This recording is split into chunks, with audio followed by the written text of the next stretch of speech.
do sacrifício do touro santo, aparece a representação de constelações e também a disposição que tinha com a ordem da astronomia, isso bem detalhado. No fim do ano 70, por algum motivo que não sabemos, ninguém nunca pensou de fazer uma interpretação do culto mitraico em termo astronômico. O que estava de acordo com o ano 70 é que a principal imagem do culto de Mitra era um evento feito com precisão. A precisão do equinócio é o movimento da esfera terrestre, parecida com um peão, que faz mudar de uma forma muito lenta a rotação do nosso planeta em comparação com a estrela permanente. Uma volta completa dura 26 mil anos.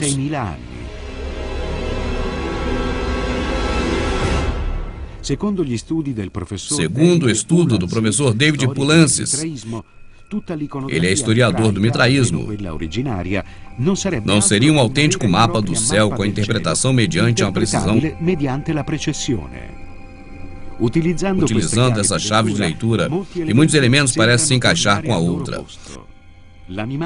O animal sacrificado é o símbolo de uma era terminada. E o seu sacrifício indica uma passagem para uma nova era.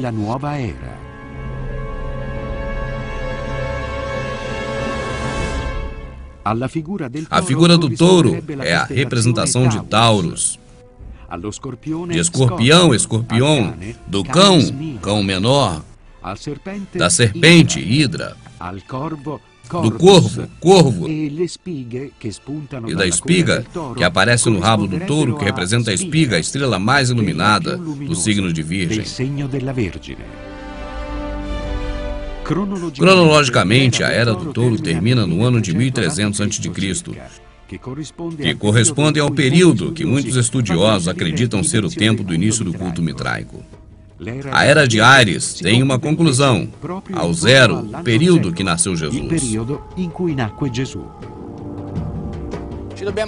Precisamos fazer duas perguntas. Primeiro, por que os antigos davam tanta importância ao período de passagem das eras das constelações? Mas por que o mais importante ritual de Mitra acontece exatamente a 25 de dezembro?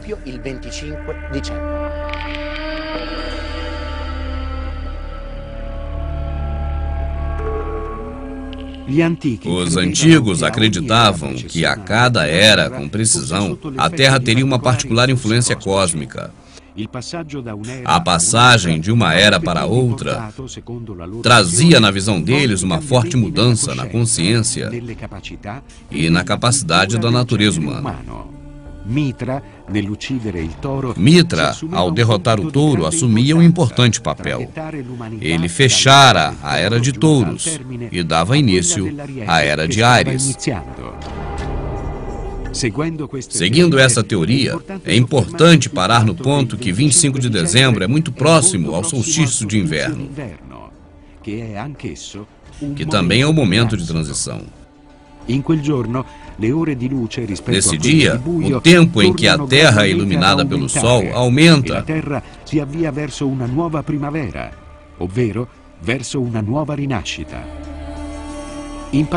No passado, o próprio 25 de dezembro se comemorava nele a festa do Sol Invictus, ou seja, o Sol que dava vida ao novo ciclo anual.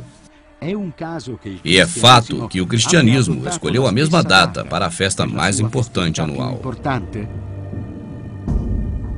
Vi sono due elementi che tradizionalmente vengono indicati come un possibile recupero cristiano di tradizioni mitriache e sono ben noti. Cioè, da una parte l'uso di festeggiare il Natale il 25 dicembre e dall'altra delle tradizioni apocrife, cioè che appaiono in una letteratura non canonica, che si riferiscono alla nascita di Gesù in una grotta.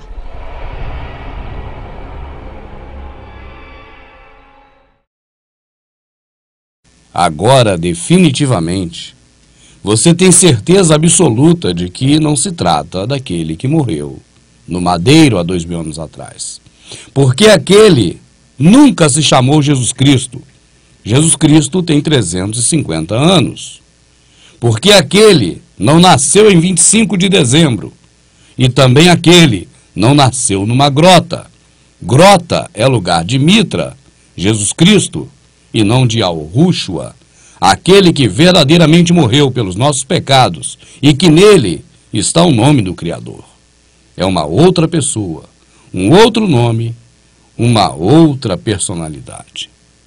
E agora eu creio que você não tem mais dúvidas, porque o que essa especialista diz é realmente um fato, é marcante e é definitivo. O Jesus Cristo romano-grego nasceu em 25 de dezembro e ainda hoje o cristianismo que está aí, que é o mitraísmo, comemora essa data. Algumas denominações protestantes chegam a fazer cantatas de Natal. Todas as denominações protestantes comemoram, inclusive trocando presentes e fazendo amigo oculto. E isso tem a ver com Jesus Cristo, Mitra, que nasceu na grota. Mas jamais, em tempo algum, teve algo a ver com verdadeiramente o Filho do Criador, que não sabemos a data do seu nascimento, mas sabemos que não foi em dezembro, porque fazia frio, e por muitas outras questões que estão narradas na Escritura, e que de maneira nenhuma também nasceu em grota, e que de maneira nenhuma mandou você comer pão e beber suco de uva, mas mandou você repartir o corpo, que é o corpo dele próprio, de forma espiritual.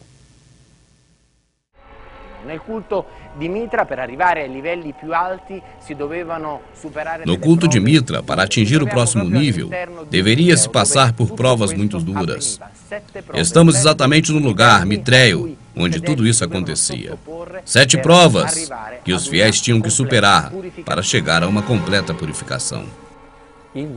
Os guerreiros romanos, que na maior parte eram iniciados no culto mitraico, ele encontrava interesse em atravessar 7 céus e 7 esferas planetárias.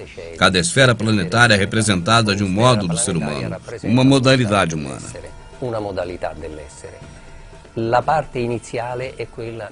A primeira fase é a fase de Mercúrio, em seguida vem a fase de Hermes.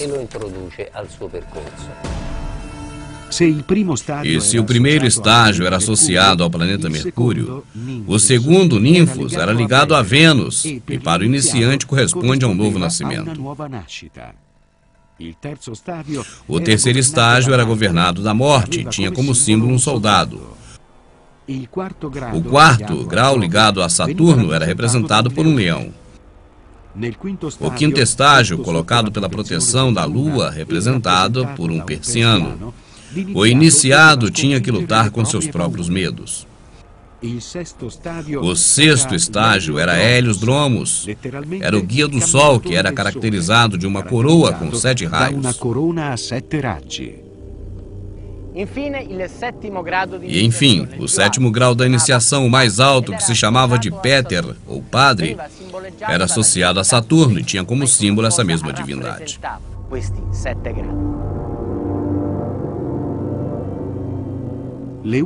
A única crônica escrita encontrada até agora é no que se chama de papiro mágico, mas a essas evidências não se deram muito valor. Elas poderiam estar contaminadas pelo sistema religioso. Voltando cerca de 4 séculos depois de Cristo, esse teste indica que o culto de Mitra tinha uma meta: conduzir para a vida eterna, que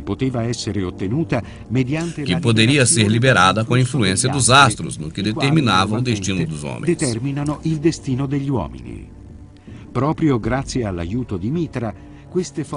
E justamente graças ao ato de Mitra, pôde-se, com a morte do touro, passar as pessoas da morte, agora, para a vida eterna.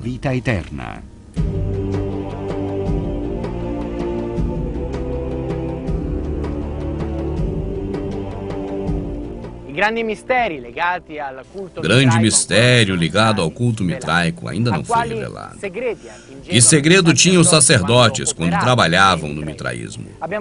Vimos que tem muita coincidência com o cristianismo.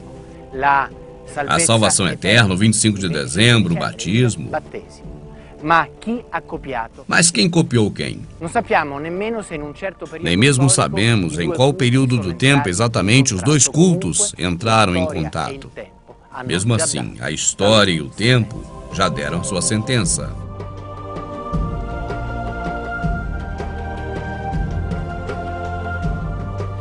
E no final de tudo, o cristianismo teve a melhor parte. Ele foi reconhecido pelo Império Romano. A distância de séculos de declínio do mitraísmo. Entrar no templo mitraico tem até hoje uma interrogação que se refere ao destino do homem com relação ao cosmos. Talvez muito mais complexa do que possa a sociedade contemporânea perceber. Talvez você a vida toda tenha se perguntado: por que o Jesus Cristo veste roupas romanas? E agora eu creio que após assistir a este vídeo, a esse documentário, você não tem mais dúvidas, pois você viu a mesma vestimenta do Cristo Redentor no Rio de Janeiro, a mesma vestimenta das fotos do Jesus Cristo que você conhece, sobre o corpo do sacerdote mitraico. E agora você não tem mais dúvidas. Eu creio também e espero que esse documentário possa ter esclarecido muitas outras questões a esse respeito dentro do seu próprio entendimento. E peço a ti que continue pesquisando, porque muito mais informações que eu não consegui captar, com certeza você conseguirá obter.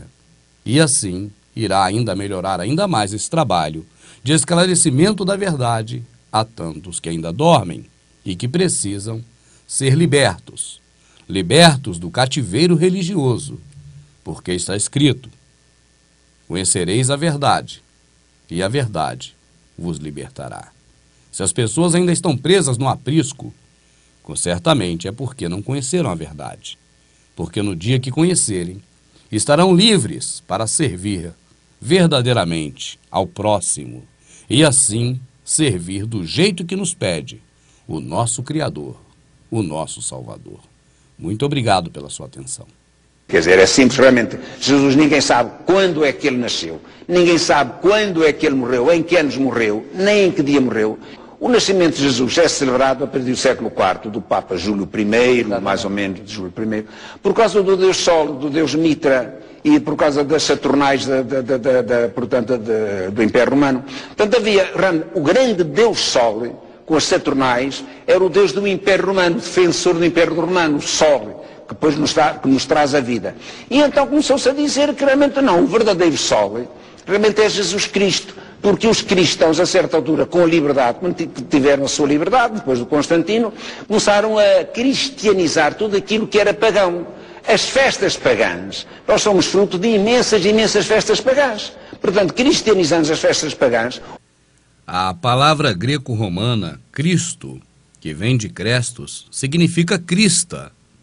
É por isso que você observa no capacete romano dos soldados o símbolo do seu Deus, o Deus Mitra, o Deus Sol, a crista do capacete romano.